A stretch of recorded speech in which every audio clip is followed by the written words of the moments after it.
menjaga protokol kesehatan dan sampai sekarang sama-sama kita tetap harus patuh gitu ya.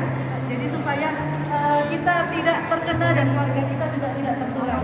Jadi pesan kami tetap mohon sama-sama kita terapkan 5M.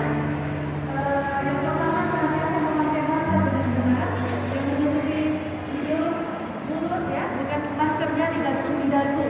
Terus kemudian yang kedua senantiasa menjaga jarak. Jadi kalau misalnya kita terpaksa beraktivitas di luar rumah, silahkan. Tapi kalau dapat kita sekitar 1 meter supaya tidak saling tertular. Karena di antara kita terkadang tidak ada gejala, tapi bisa menularkan ke yang lain.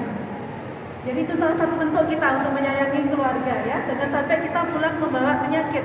Apalagi yang di rumah misalnya ada orang tua atau ada penyakit bawaan, itu bisa terjadi perburukan seandainya kita terkena virus COVID ini. Terus kemudian M yang ketiga apa tadi?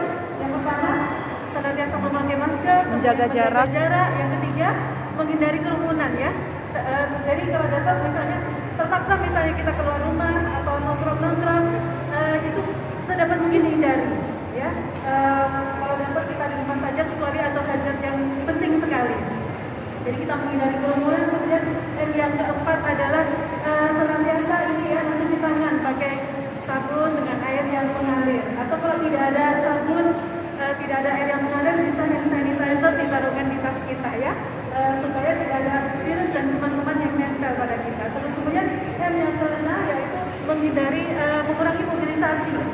Jadi terutama di daerah perkotaan itu jumlah kasus COVID lebih banyak dibanding mungkin di daerah yang agak pedesaan gitu ya, jadi kalau untuk Riau kemarin kan baru paling banyak topnya jumlah kasus COVID. Terus kemudian ada Dumai, karena Dumai dan Pekanbaru apalagi tol sudah siap, gampang aksesnya. Jadi untuk salah satu mengurangi resiko tertular ini COVID-19, kita mengurangi mobilisasi.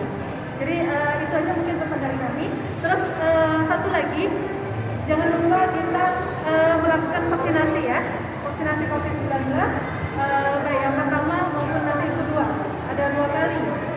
Jadi dengan kita divaksin itu kita untuk proteksi, menjaga diri supaya nantinya harapan kita tidak